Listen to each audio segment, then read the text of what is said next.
It all started when I discovered a small, flashing black lens perfectly concealed behind the bathroom vent.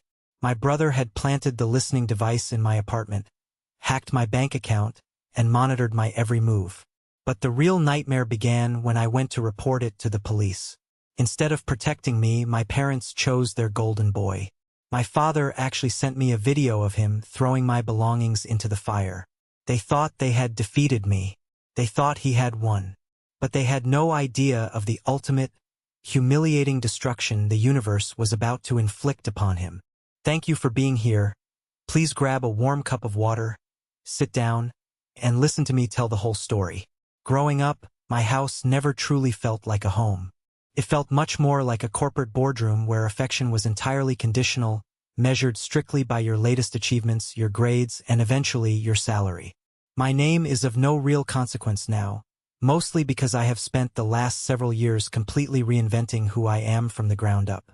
But to understand how my entire life was systematically burned to the ground by the very people who were supposed to protect me, you need to understand the toxic, deeply ingrained dynamic of my family. I am a man in my early 20s. I am a visual arts major who has always preferred a quiet, simple life. I spend my days sketching charcoal landscapes, building a design portfolio, and keeping my head down. I like minding my own business. I have never asked my parents for a handout. My older brother, David, was the exact polar opposite. David was the golden child, the impossible standard by which every single one of my perceived failures was brutally measured. He is a computer engineer in his late 20s, and to call him driven would be the understatement of the century. He is the kind of guy who wakes up at 5 in the morning every single day, goes for a punishing 10-mile run in the freezing rain, drinks a protein shake that smells like wet dirt, and then spends the rest of his waking hours reminding everyone around him exactly how productive and superior he is. He is intensely type A. He is a brutal, unforgiving perfectionist who pushes himself to the absolute brink and fully expects everyone else in his orbit to do the exact same thing. In the traditional, financial sense, he was wildly successful. He had a massive six-figure salary. He had just landed a massive promotion at a prestigious tech firm, and my parents treated him like a living, breathing deity. To my deeply conservative, appearance-obsessed parents, David was the ultimate return on their investment. Every Thanksgiving, every Christmas dinner, every Sunday afternoon phone call was dominated by the topic of David. They constantly bragged about him to their friends at the country club and their congregation at church. They boasted loudly about how the massive college fund they had poured into his education had shaped him into a titan of industry. They looked at him and saw their own legacy secured. Me? I was the black sheep, the disappointment. My parents tolerated my art, but they never, ever respected it. To them, art was a mildly amusing hobby you do on a Sunday afternoon, not a way for a grown man to make a living and secure a future. And David made sure to remind me of that glaring difference every single chance he got. He had an overblown ego and a god complex that could fill a football stadium. He was the kind of deeply arrogant guy who watched the movie Fight Club and entirely missed the point, genuinely thinking Tyler Durden was a genius role model rather than a cautionary tale. Our relationship was built entirely on a foundation of simmering, passive-aggressive hostilities. He deeply resented the fact that I didn't want to be exactly like him. I didn't ask for his unsolicited advice on the stock market. I didn't care about his expensive new tech gadgets, and I flat out refused to let him dictate the terms of my life. Whenever we had a family dinner, the routine was always the same. He would corner me in the kitchen or the living room. He would grab my private sketchbook off the counter without asking, flip through my deeply personal drawings with a condescending, tight-lipped smirk, and tell me I was wasting my potential. He literally had the step-by-step, multi-year plan drawn up in his head for me. He wanted me to drop my art major immediately, switch to an engineering degree, and let him completely mold me into a miniature, obedient version of himself. When he brought it up, my jaw would clench so hard my teeth ached. I would tell him firmly to back off and mind his own business. He would just laugh. It was that arrogant, sharp, dismissive laugh of his, and he would call me soft. It usually ended with me going extremely low contact with him for weeks at a time, until my mother would inevitably guilt-trip me into answering his calls again to keep the peace. Keep the peace. That was my family's absolute favorite phrase. It basically meant I had to swallow my pride, ignore my boundaries, and let David walk all over me so he could feel superior and my parents could pretend we were a perfect, happy family. If I ever pushed back too hard, my father would casually threaten to write me out of whatever meager inheritance was left after David took his lion's share. I genuinely thought he was just an overbearing, narcissistic jerk. I thought he was just an arrogant older brother who desperately needed to feel important and in control. I had absolutely no idea that beneath that polished, successful, wealthy exterior was a deeply disturbed, controlling monster who viewed me not as an independent human being, but as a piece of property he needed to manage. The warning signs were all there, flashing bright red, but I ignored them. I assumed my quiet life in my small, off-campus apartment in California was entirely my own. I paid my own rent with a grueling part-time job and a few academic scholarships. I bought my own cheap groceries. I had my own laptop, my own small circle of friends, my own private world. I was completely, blissfully oblivious to the terrifying fact that the walls of my privacy had already been completely torn down. David wasn't just criticizing my life from afar anymore. He was walking around inside it. He was wearing muddy boots in my mind, examining every single piece of my private existence. And the truly terrifying part is, his twisted brain genuinely believed he had the absolute right to do it. The nightmare didn't start with a massive explosion or a dramatic confrontation. It started with a simple phone call on a random, rainy Tuesday afternoon. I was sitting at my small, scratched kitchen table, eating a cheap turkey sandwich, listening to David ramble on speakerphone about the incompetent junior developers on his latest corporate project. I usually just put the phone down, let him talk at me, and hummed in agreement while I worked on my art. Then he made a joke. It was a throwaway, sarcastic comment, meant to be witty and cutting. He made a highly specific, mocking remark about a digital drawing I had been working on for the past 3 days. It was a dark, brooding, charcoal-style sketch of a broken clock tower surrounded by dead trees. My hand froze entirely over my drawing tablet. The stylus slipped from my fingers and clattered loudly against the plastic desk. I felt a cold, sharp chill wash directly down the back of my neck, raising the hairs on my arms. I had never posted that drawing anywhere. I hadn't uploaded it to any public forum. I hadn't saved it to any shared cloud service. I hadn't emailed it to a professor. I hadn't even shown it to my closest friends. It existed purely and solely on the local hard drive of my physical laptop, which was sitting exactly 3 feet away from me. "What did you just say?" I asked, my voice suddenly sounding tight, thin, and entirely unrecognizable to my own ears.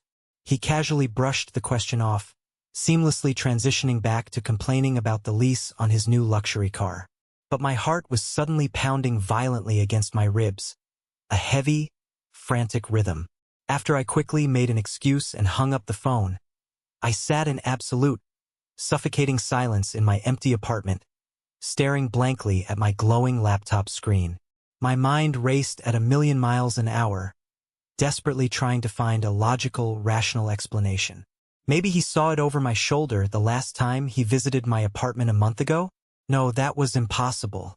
I literally started drawing the clock tower 3 days ago. Then another memory hit me like a physical punch straight to the gut. A week prior, David had made a weird, offhanded, mocking comment about a guy I knew from one of my art history classes. In his mocking comment, David used a very specific, unique phrasing. It was the exact word-for-word phrase I had used to describe that guy in a private, direct message to my best friend on Discord. A completely private, encrypted, secure chat that no one else in the world had access to. I felt a sudden, violent wave of nausea hit the back of my throat. My hands physically shook as I pulled my laptop closer. I know very little about the deep technical side of computers. I am an artist, not a software engineer. But I knew how to use Google, and I knew when I was being hunted. I immediately downloaded the strongest version of Malwarebytes I could find, running a deep, full system scan. I sat there sweating profusely, my knee bouncing nervously against the desk, watching the green progress bar crawl agonizingly across the screen. After 45 minutes, the result popped up. Came up completely clean. 0 threats found. No viruses. No Trojans. I exhaled a long, shaky breath. Maybe I was just losing my mind. Maybe the stress of midterms and working late shifts was causing me to hallucinate connections that weren't there. But the heavy, sinking gut feeling wouldn't leave me alone. My instincts were screaming at me to keep digging. I logged into my primary Gmail account, clicked on the security settings, and navigated to the recent login activity page. My stomach dropped completely into my shoes. The blood rushed from my head, leaving me dizzy. There it was, staring back at me in black and white text.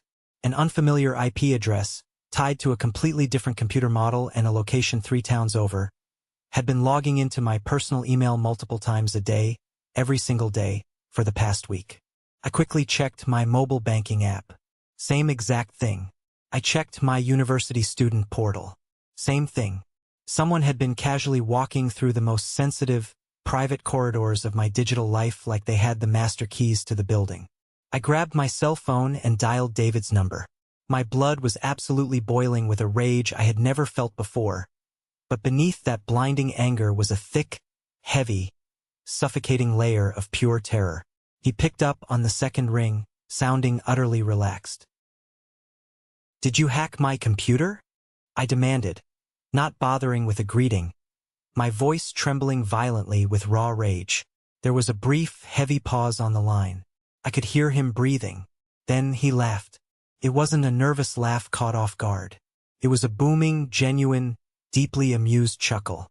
"Hack is such an ugly, dramatic word, little brother," he said smoothly, his voice dripping with condescension. "I simply set up some standard remote access protocols to your laptop the last time I was visiting your apartment. I'm just keeping a close eye on things." I squeezed my eyes shut, feeling the room spin. "You what?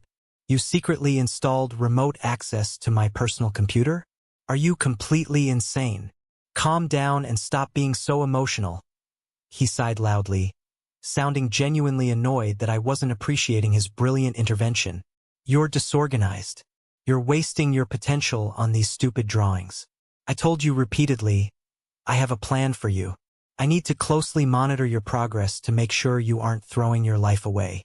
Honestly, people today have absolutely no reasonable expectation of privacy anyway. You should be on your knees thanking me for caring enough to intervene. I noticed you haven't been checking your class schedule regularly, so I went ahead and made sure to set up some calendar reminders for you." I gripped the edge of my desk so hard my knuckles turned stark white. I couldn't pull enough air into my lungs. "You're reading my private messages. You're actively looking at my bank account. You're watching my art in real time. I have access to absolutely everything," he stated firmly, laying it out as a simple, undeniable, objective fact of life. "Every single file, every private chat, every password you type. It is entirely for your own good. Someone in this family has to mentor you before you end up on the street." I slammed my thumb down on the screen, ending the call instantly. I shoved myself violently away from the table, my wooden chair scraping loudly against the cheap linoleum floor. The reality crashed down on me, suffocating me. He had everything. My bank account, my school records, my art, my deepest, most private conversations with my friends. The sacred boundaries of my entire life had been completely erased by a man who honestly believed he owned me. I didn't pack a bag. I just threw my contaminated laptop into my backpack, grabbed my car keys, and sprinted out the door. I didn't feel safe breathing the air in my own home. I ran down the street, my chest heaving, until I reached the massive university library. I scanned my ID, rushed past the front desk, and found the darkest, most isolated corner down in the basement archives, surrounded by tall shelves of dusty reference books. I sat there in the dead silence, staring at the black canvas backpack at my feet, terrified of the machine inside it, realizing that my own flesh and blood had effectively turned my life into his own sick, personal reality television show. I sat completely frozen in that dim library basement for 6 agonizing hours. I didn't dare unzip my backpack. I didn't touch my laptop. I just sat there in the hard wooden chair, my mind spiraling violently through 100 different worst-case scenarios. Using a public, monitored library computer terminal, I frantically changed the passwords to my bank, my email, and my university student portal. But even as I typed the new characters, I knew deep down it was nothing more than a flimsy band-aid on a gaping bullet wound. If he had deeply embedded remote access software running in the background, he could easily capture the new keystrokes the absolute second I reconnected my machine to the internet. Eventually, the library announced it was closing. I had to leave. I needed to go back to my apartment. I needed clean clothes for my shift tomorrow. I needed my physical textbooks, and I needed to sleep. But the mere thought of turning the key and walking through that front door made my skin crawl with physical revulsion. He had been monitoring my computer seamlessly. But what else had he done? What else was he capable of? He had been inside my apartment, entirely alone, for over 3 hours last month while I was stuck working a grueling double shift at the coffee shop. I walked back to my apartment building just as the streetlights began to flicker on. The narrow hallway outside my door smelled like cheap lemon bleach and old, damp carpet, a smell I usually found mildly comforting. Tonight it felt like walking into a cage. I slid the key into the lock, turning it as quietly as possible, and stepped inside. The apartment was pitch black and dead silent. I didn't reach for the light switch. I let my eyes adjust to the darkness leaking in from the street lamps outside. I started my search in the living room. My hands were shaking so badly I knocked over a stack of magazines. I checked behind the cheap television. I stood on a chair and inspected the plastic casing of the smoke detector. I pulled every book off the bookshelves, checking the hollow spaces behind them. Nothing.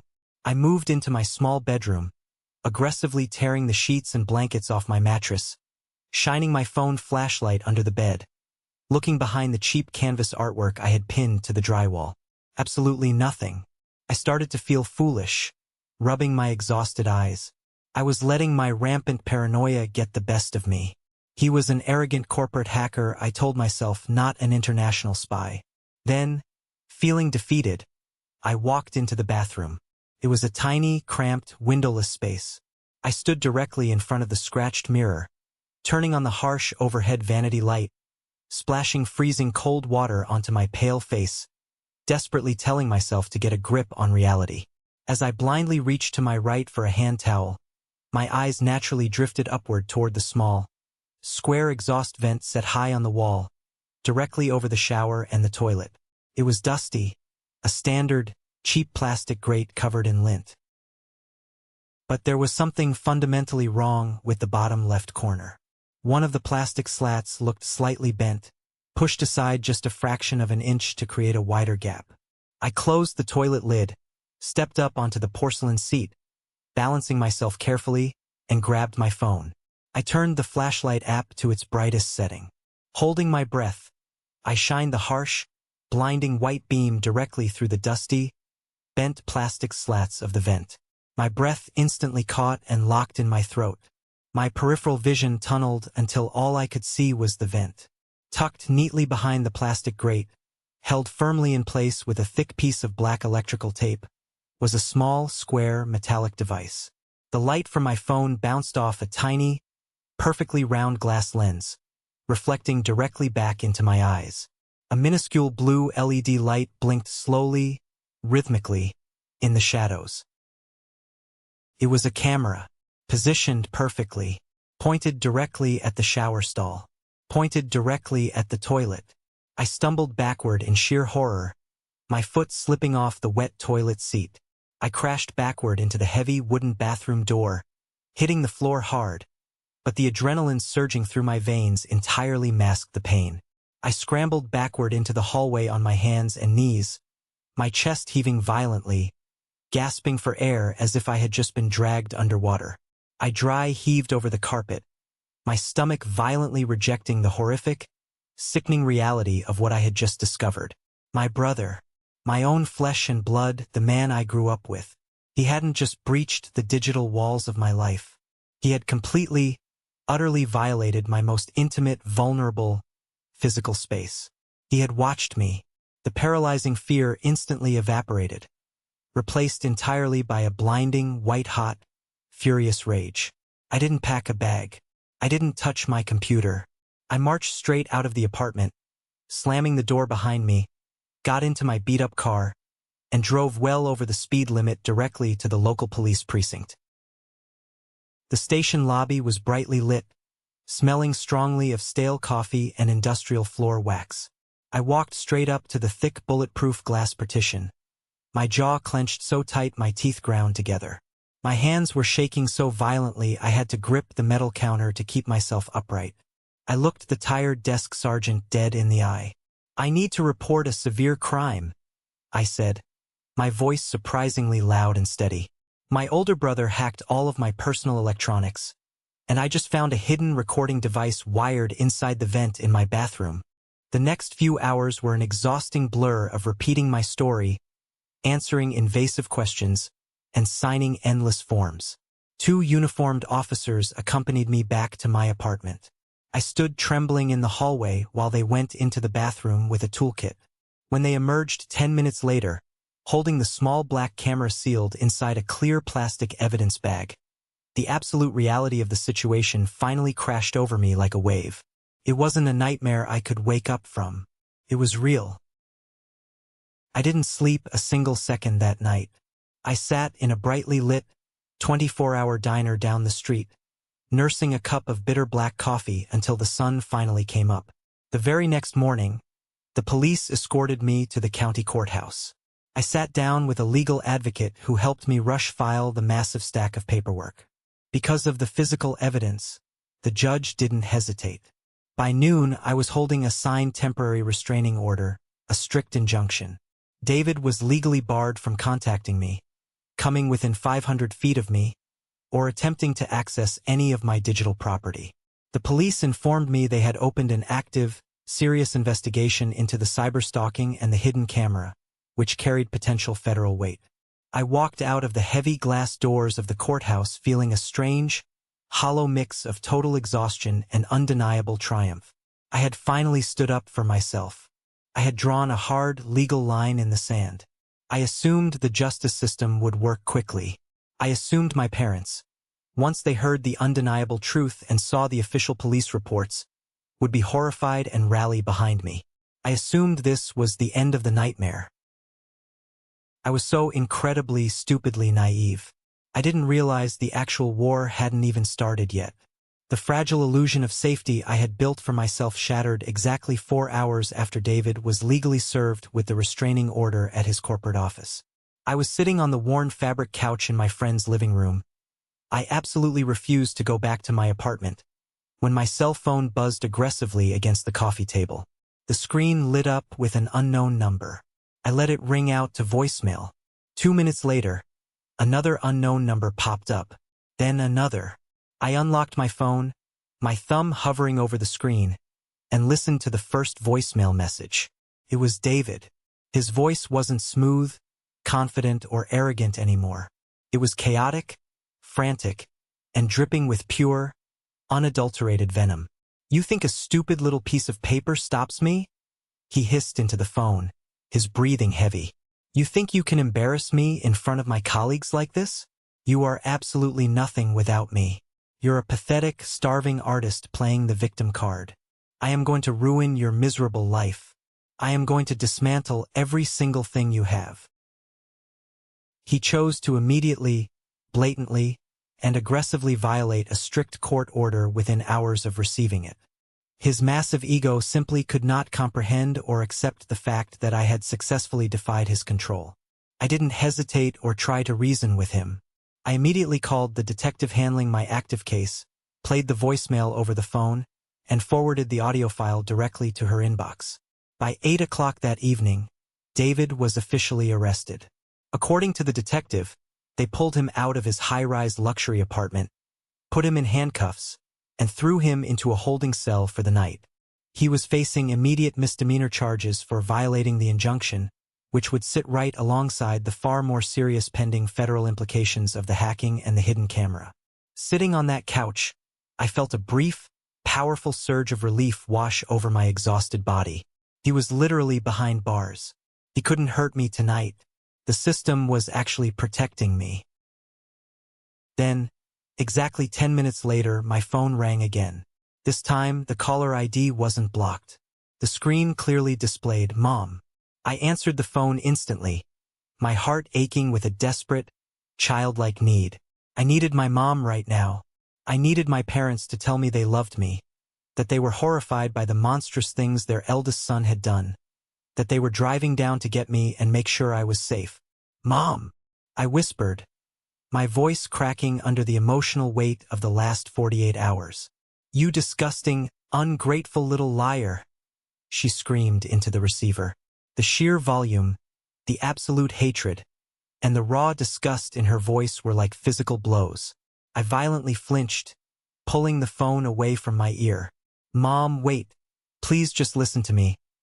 I will not listen to another word from you, she shrieked, her voice echoing in my quiet room. Do you have any idea what you've just done? The police came to David's office. They dragged him out in handcuffs in front of his boss.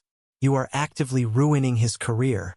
You are trying to destroy his entire life simply because you're a failure and you're jealous of him. Jealous? I yelled back, the dam finally breaking as hot tears spilled over my cheeks. He put a hidden camera in my bathroom vent. Mom, the police found it. They took it in an evidence bag. He hacked my bank account. He was trying to help you. You idiot. My father's deep, booming voice suddenly erupted over the speakerphone. He had been listening on the other line the entire time. You are completely out of control. You're failing at life, you have no future, and your brother generously stepped up to guide you. And exactly how do you repay him? By running to the cops and making up psychotic, dramatic lies about cameras to ruin his reputation. It's not a lie. I have the police report. The police have the physical camera. I screamed, my throat burning raw, begging them to hear the truth. I do not care, my father roared back. The absolute, unshakable conviction in his voice stopped my heart dead in my chest. I don't care if there was a camera. I don't care what he did. He is your brother. You do not ever call the cops on your own family. You have shamed us. You have ruined this family's name. You are not welcome in our home ever again. As far as we are concerned, you are no longer our son. Click. The line went dead. I sat completely paralyzed on my friend's couch, the phone slipping from my numb fingers and tumbling onto the floor. They didn't care. They literally openly admitted they did not care that my brother had committed a severe, perverted, violating crime against me. In their deeply twisted eyes, the only actual crime committed was me exposing their perfect, high-salary golden boy to the public. Their obsession with their pristine image, their absolute worship of David's success and money, had completely blinded them to his monstrous behavior. I honestly thought that was the absolute rock bottom. I thought being verbally disowned and abandoned by my own parents in my darkest hour was the worst pain a human being could possibly feel. But the very next morning, my father made absolutely sure to twist the knife until the blade broke off entirely inside my chest. I woke up on the couch to a video message sent directly from my dad's cell phone number. I opened the message with trembling hands, dreading what I was about to see. The shaky cell phone video showed my parents' large suburban backyard. My father was standing directly next to a large, rusted metal burn barrel. Bright orange flames were licking aggressively up over the top edge, sending thick black smoke into the sky. My mother was standing rigidly in the background, her arms crossed, her face set in absolute stone. Since you want to act like a complete stranger and call the cops on your family, you don't need to keep your trash in our house anymore, my father said directly to the camera, his face twisted in an ugly, hateful sneer. He reached down to the grass and picked up an armful of items. I recognized them instantly, and a sob caught in my throat. It was my stuff, the personal things I had safely left behind in my childhood bedroom when I moved out. He casually threw my old, signed high school yearbooks directly into the fire. He reached down again, picked up my favorite childhood baseball glove, the exact one we used to play catch with in that very yard before David became the only son that mattered, and tossed it into the flames without flinching. Then, he picked up a thick stack of my old sketchbooks, years and years of my early artwork and memories, and violently shoved them down into the roaring fire with a metal pitchfork. "We are done with you," he spat aggressively at the camera, before the video abruptly cut to black. I didn't scream. I didn't throw my phone. I didn't even cry anymore. I just sat there in absolute, crushing, deafening silence. The people who gave me life, the people who were biologically wired to protect me, had just watched my abuser torture me, and then actively decided to join in on the fun. They had literally burned my past to ashes, and in doing so, they fully intended to burn my future. Because when I finally tried to pull myself together a few agonizing days later to get a new job so I could afford to move to a safe apartment, I realized a massive, fatal flaw in my desperate escape plan. When I fled my apartment that first night, I didn't grab my essential legal documents. My birth certificate, my passport, my social security card. They were all securely locked inside a heavy fireproof safe located in my parents' master bedroom closet. I desperately needed those exact documents to pass a background check for a job. I needed them to completely close and change my compromised bank accounts. I legally needed them to exist and function in society. I sent a text message to my father, swallowing every last ounce of pride and dignity I had left, practically begging him to simply put my legal documents in an envelope and mail them to me. His response came back 10 minutes later. It was a single, chilling line of text. "I don't know what documents you're talking about. I think they might have accidentally fallen into the fire. They had completely, masterfully trapped me. They had cut off my family support, publicly destroyed my cherished belongings, and were now actively holding my legal identity hostage, trying to financially starve me into submission. They wanted me to hit rock bottom. They wanted me to crawl back to their house on my hands and knees, apologize profusely to David, drop the police charges, and accept my permanent place as his obedient, silent punching bag." I was completely and utterly alone in the world. The severe depression hit me like a runaway freight train. I couldn't sleep, terrified that David would quickly bail out of jail and find a way to post my private information online, or that his aggressive friends would show up at my friend's door. I completely stopped eating. I became grossly thin, my skin pale and sickly. I was forced to officially drop out of my university classes, losing my scholarships, because I couldn't focus on absolutely anything other than the suffocating, crushing weight of my own deliberately ruined life. I was a young man, completely isolated, systematically stripped of my legal identity, and hiding in fear, while the very people who conspired to destroy me slept completely soundly in their expensive beds. The following months were a brutal, agonizing masterclass in how completely a human being can be systematically dismantled by the very people who share their blood. It was not just that my parents abandoned me. That would have been painful, but I could have survived simple abandonment. No, they actively hunted me. They launched a highly coordinated, ruthless smear campaign designed specifically to protect their perfect golden boy from the social consequences of his own perverted crimes. Because I did not have my physical birth certificate or my social security card, I was completely paralyzed in the real world. I was sleeping on a lumpy, uncomfortable futon in my friend's cramped living room, jumping out of my skin at every single shadow, and constantly staring at a cell phone that only ever delivered bad news. My parents didn't just burn my cherished childhood belongings in that metal barrel. They methodically burned my reputation to the ground. They personally reached out to every single extended family member, every old family friend, and every prominent member of their large church congregation. They spun a completely fabricated, wildly dramatic story to cover David's tracks. They told everyone that I had suffered a severe, violent mental breakdown. They claimed I was deeply unstable, completely delusional, and that I had completely fabricated the entire story about the hidden camera to extort money from David. They told people I was insanely jealous of his massive salary and the prestige of his recent corporate promotion. And the absolute worst part of it all? People actually believed them. David was the highly successful tech engineer.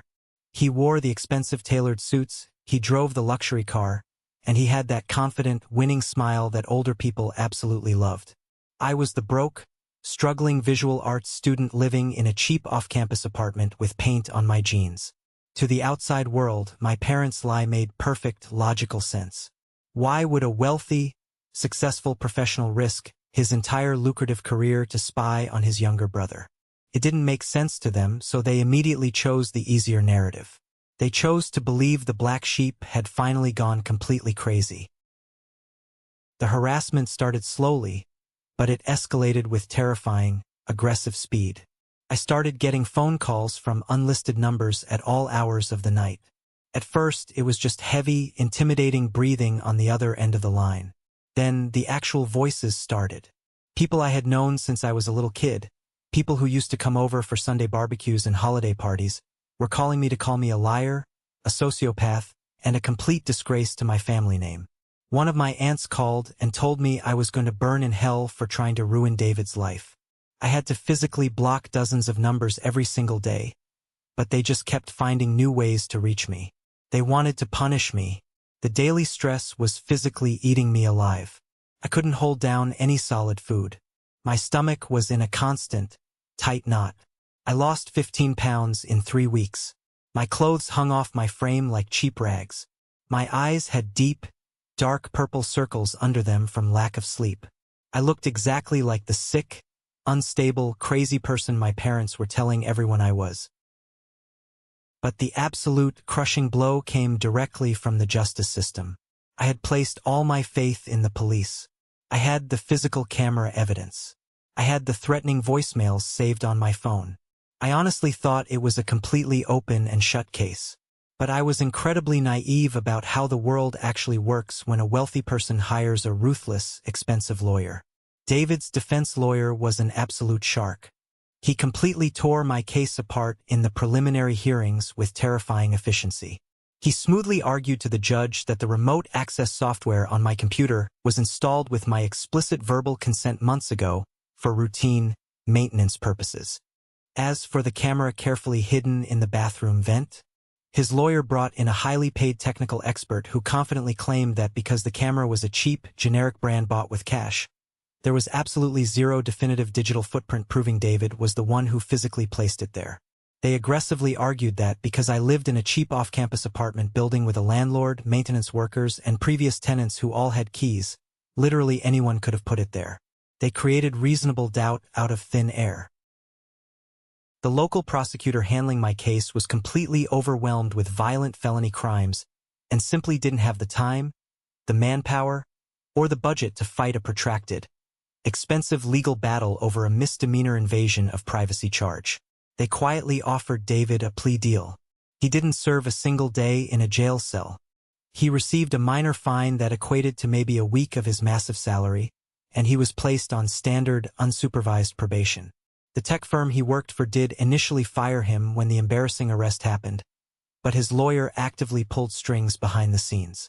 Within a single month, David was quietly hired by a smaller, highly lucrative private tech company owned by a close personal friend of my father. He actually ended up making more money than he did before the arrest. I was sitting on that lumpy futon, staring blankly at the stained carpet, when my legal advocate called to tell me about the plea deal. I felt completely hollowed out. There was no grand justice. There was no public vindication. The bad guy won. He completely, cleanly got away with it. To make matters infinitely worse, I saw the photographic proof of his victory the very next week. A mutual friend from my hometown, who hadn't blocked me on social media yet, posted a large public photo album. It was a picture of my parents, David, and his new girlfriend. They were standing on the sun-drenched, pristine wood deck of a massive luxury cruise ship in Hawaii. They were all wearing bright floral leis, holding tropical drinks and coconuts, and smiling radiantly into the camera. They were celebrating his new job. They were celebrating their absolute victory over me. I looked at that picture of my family smiling in the warm Hawaiian sun, and then I looked down at my own shaking, painfully thin, pale hands. I was completely trapped. I had exactly $30 left in my checking account. I couldn't get a new job without my social security number. I couldn't enroll in a different school. I was a literal ghost in my own life. I hit absolute rock bottom. I spent days staring at the ceiling, genuinely wishing I would just stop waking up. The depression was a heavy, suffocating lead blanket that I couldn't push off my chest. They had successfully destroyed me, and they didn't even have to break a sweat to do it. I stayed completely buried in that dark, miserable pit for nearly a month. I barely left my friend's living room. I stopped showering regularly. I stopped sketching completely. Every single time I looked at a charcoal pencil, it made me physically sick to my stomach, instantly reminding me of David's mocking, condescending voice. I was actively letting them win. I was slowly fading away into absolutely nothing, exactly like they wanted me to. But then, something finally shifted inside my brain. It wasn't a sudden, cinematic burst of magical inspiration. It was a slow, quiet realization born out of pure, unadulterated, stubborn anger. I woke up one morning, dragged myself into the bathroom, and looked at my hollow, dark-circled eyes in the mirror. I saw a victim staring back at me, and suddenly, I felt a tiny, hot spark of pure rage ignite deep in my chest. Why was I the one hiding? Why was I the one starving on a borrowed couch while the man who violated my privacy and hacked my life was drinking expensive cocktails on a luxury cruise ship? That anger was the absolute best thing that could have happened to me. It gave me immediate burning fuel. I realized that sitting around waiting for the universe to hand me justice was a completely useless, pathetic strategy. If I wanted my life back, I had to physically take it back from them with my own two hands. I couldn't rely on the police, I couldn't rely on my family, and I couldn't rely on the broken legal system. I only had myself. My very first, absolutely critical mission was reclaiming my legal identity. Without my government documents, I was nothing. I spent hours at the public library, aggressively researching the exact, painfully specific bureaucratic steps required to replace a social security card and a birth certificate when you have zero secondary identification. It was an absolute, terrifying nightmare of government red tape. I found out I needed a certified medical record or a stamp school transcript to prove my identity to the county vital records office. I put on my worn-out sneakers and walked 3 miles in the freezing rain to my university's registrar office. I stood dripping wet at the wooden counter and calmly explained my situation to the older woman working there. Her name tag said Margaret. She had kind, tired eyes and reminded me of the mother I used to have before everything went dark. I didn't give her the dramatic, bloody details of the camera and the hacking. I just told her my family had maliciously destroyed my documents and I was desperately trying to start over. For the first time in months, someone actually looked at me with genuine human empathy. Margaret didn't ask invasive questions. She didn't judge my wet clothes or my thin frame. She simply nodded, typed rapidly on her keyboard, and printed out a fully certified, officially stamped copy of my university transcript and my student ID profile. She slipped it into a crisp manila envelope and handed it to me. "Good luck, honey," she said softly, offering a sad smile. "Don't let them keep you down." That small, simple act of kindness completely broke me. I cried in the empty hallway of the administration building, but they were hot tears of profound relief. I finally had a piece of ammunition. Armed with that certified transcript, I took a 2-hour, bumpy bus ride to the County Vital Records office the very next morning. I waited in a hard plastic chair in a crowded room for 4 agonizing hours. When my number was finally called, I presented my case to the clerk. It took 3 different supervisors, a lot of explaining and verifying my student records, but by the absolute end of the day, I walked out of those heavy glass doors holding a newly printed, officially certified copy of my birth certificate. 2 weeks later, utilizing the new birth certificate and my certified school records, my brand new social security card arrived in the mail at my friend's apartment. Holding those small, fragile pieces of paper in my hands felt exactly like holding a winning lottery ticket. They weren't just government documents. They were the physical keys to my absolute freedom. They represented the undeniable fact that I was officially a recognized human being again. I didn't need my parents. I didn't need their permission to exist or their money to survive. The very next day, I walked into a busy local diner down the street and applied for a job as a line cook.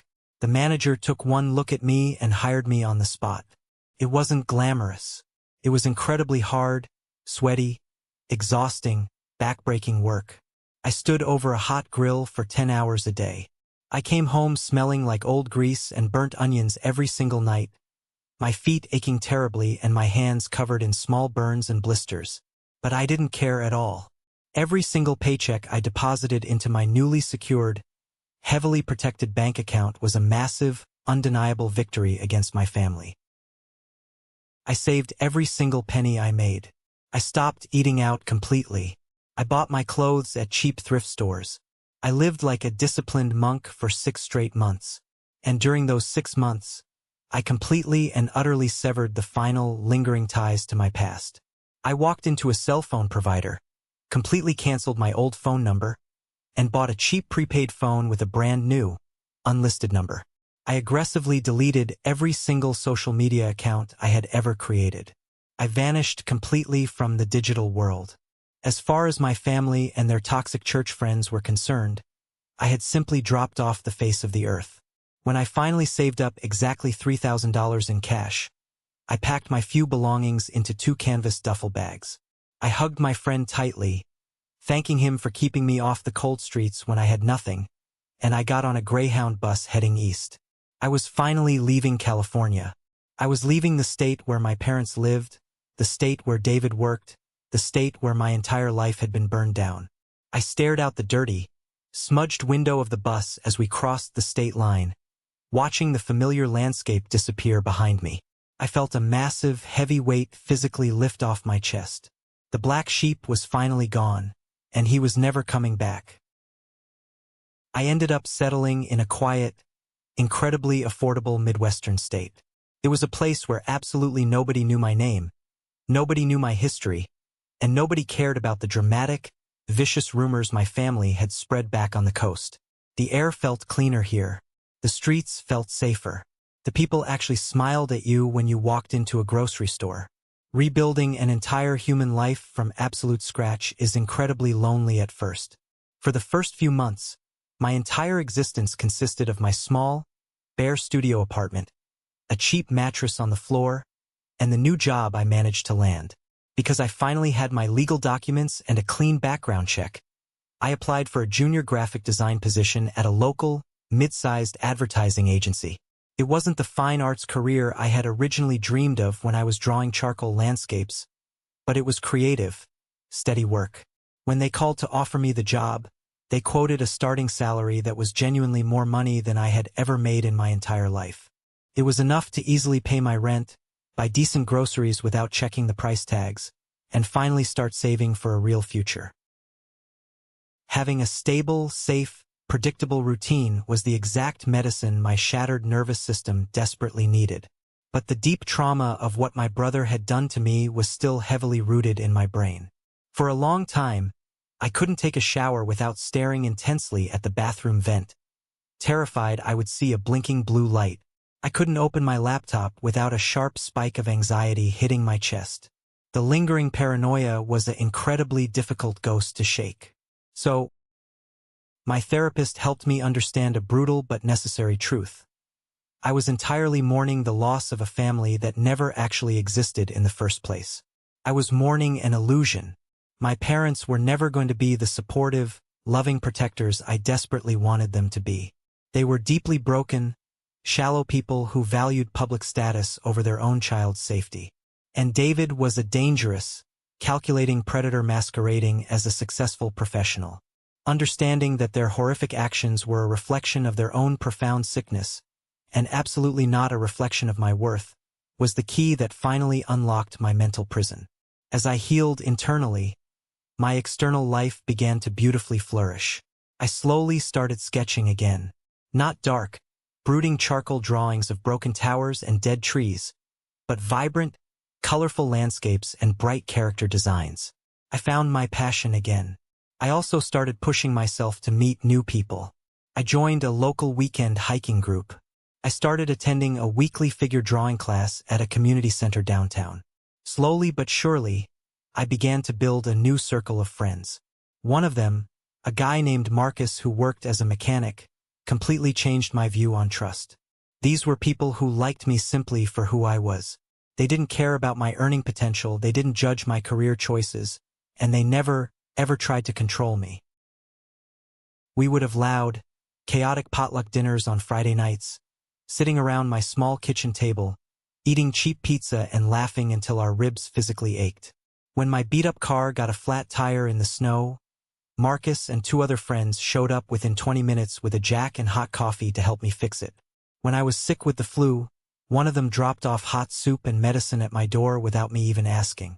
I looked around my living room one evening, completely surrounded by these loud, funny, deeply kind people, and a profound, life-altering realization washed over me. This was my family. Blood does not automatically make someone your family. Blood is just a random biological accident.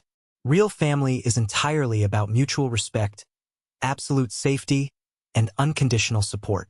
I had spent 20 years trying to force a square peg into a round hole, begging for tiny scraps of affection from people who actively despised me. Now, I was sitting at a table full of people who actually chose to love me. I felt a deep, overwhelming sense of peace that I had never experienced in my entire life. I was happy. I was genuinely, undeniably, completely happy. I had a good job, a safe home where nobody was watching me, and a chosen family. The terrible nightmares completely stopped. I stopped checking my rearview mirror. I stopped looking over my shoulder. I had won the war, not by seeking petty revenge or fighting in court, but by successfully removing myself from their toxic battlefield entirely. I assumed my past was completely buried and that I would never hear the names of my parents or my brother ever again. But the universe, as it turns out, has a very dark, very specific, and highly ironic sense of humor. The final chapter of this story wasn't written by me. It was written by karma. 9 full, incredibly peaceful months had passed since I completely cut contact and moved across the country. My life was steady, secure, and wonderfully uneventful. It was a crisp, totally normal Tuesday morning. I was sitting at my desk at the design agency, drinking a hot cup of coffee and reviewing a new marketing campaign on my monitor, when my cell phone buzzed. I casually glanced at the screen. It was an email notification. My stomach did a sudden, violent drop. It was sent to a very old, secondary email address I had used back in high school for spam and junk mail, one I hadn't thought to delete because I simply never used it anymore. The sender's name was my father's younger sister, my aunt. I stared at the subject line for a full, agonizing minute before my finger moved to click it. It simply read, "Urgent family news." I took a slow, deep breath, bracing myself for another wave of harassment, another bizarre legal threat, or maybe another video of them burning something else I loved. I clicked open the email and read the short block of text. "I know you don't want to talk to anyone, but you need to know this. 3 weeks ago, David collapsed suddenly at his office. They rushed him to the hospital. He has been diagnosed with late-stage pancreatic cancer. The doctors say it's extremely aggressive and inoperable. He doesn't have much time left. Your parents are completely devastated. Please consider calling them." I sat perfectly still in my ergonomic office chair. The low hum of the air conditioner and the cheerful chatter of my coworkers in the hallway seemed to fade into total, ringing static. Pancreatic cancer. Terminal. David. We had absolutely zero family history of cancer on either side of our bloodline. David was a rigorous fitness fanatic in his late 20s who ran 10 miles a day, drank organic protein shakes, and treated his body like an absolute temple. It made absolutely no medical or logical sense. It was a complete, random, devastating biological anomaly. A death sentence handed down from the sky. I sat there and I actively waited for the wave of grief to hit me. I waited to feel the expected, culturally mandated sadness that you are supposed to feel when you find out your own older brother is dying. I waited for the heavy guilt to wash over me for not being there. But nothing came. The emotional well was completely, utterly dry. I felt absolutely nothing but a cold, quiet indifference. I didn't reply to my aunt's email. I didn't pick up the phone to call my parents to offer my condolences. I just deleted the email, permanently erased the message from my trash folder, and went exactly back to reviewing my marketing campaign. My workday continued exactly as it had an hour before. 2 months later, In late April, another brief email slipped through the cracks to that same old address. It was from the same aunt. It was only 2 sentences long. David passed away last night in hospice care. The funeral will be on Saturday. He was dead. The man who had hacked my life, who had placed a camera in my bathroom to watch me shower, who had successfully convinced my parents to burn my belongings and hold my identity hostage, was permanently gone from this earth. Whatever highly coordinated campaign of harassment his buddies and my parents' church friends had been keeping up online immediately stopped. The moment they found out he was terminally ill, they entirely lost interest in trying to destroy me. They had to face the brutal, horrifying reality of watching their perfect golden boy wither away and die in agonizing pain. I obviously did not attend the funeral. I didn't send expensive flowers. I didn't send a sympathy card.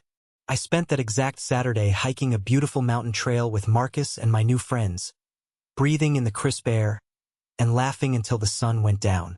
A few weeks after the funeral, I received a thick, certified letter forwarded from my old address. It was from a corporate lawyer representing my parents. They were officially reaching out. With David gone, I was suddenly their only living child. The letter contained vague, overly formal language about wanting to reconnect and heal the past. But it also subtly mentioned the massive inheritance, the remains of his bloated college fund, and a life insurance policy David had left behind, heavily implying that if I came back into the fold, that money would eventually be mine. They honestly thought money could buy back the son they threw into the fire. They thought a massive inheritance could magically erase the fact that they chose a monster over their own flesh and blood. I took the lawyer's letter, walked directly into my kitchen, and dropped it straight into my trash can. I didn't even bother to shred it. I am not going to sit here and tell you that I am a perfect, saintly person. I am not going to lie to you and say that his cancer magically fixed all of my problems or that I am suddenly enlightened and full of forgiveness. But I will tell you the absolute, honest truth. When I found out he died, I was glad. I felt bad about having that dark thought for maybe a day or two, but then I stopped feeling guilty. I don't believe in karma in the traditional sense.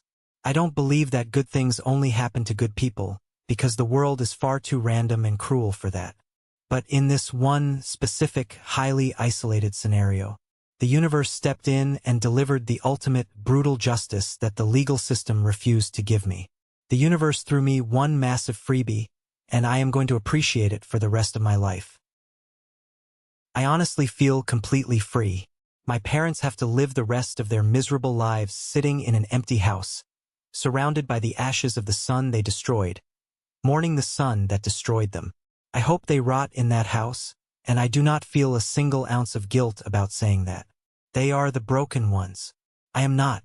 I survived their fire, and I built a completely beautiful life out of the ashes. Thank you for sticking around and listening to my story. It's not an easy one to tell, but it's the truth. I hope this resonated with you in some way, especially if you have ever felt like the black sheep in your own family. Have you ever found yourself in a similar situation, where you had to walk away from the people who were supposed to love you? If you made it all the way to the very end of this video, you are part of a very special group. I call it the 1% Club. I want you to go down into the comments right now and type the letter W. That W stands for winner. It is our secret signal to recognize the winners, the amazing people who stuck through the darkness to see the light at the end of the tunnel. Let me know you're a winner. Please don't forget to hit that like button and follow the channel. We are building a community here, and I can't wait to share the next story with you. Take care of yourselves, and remember, your peace is worth protecting.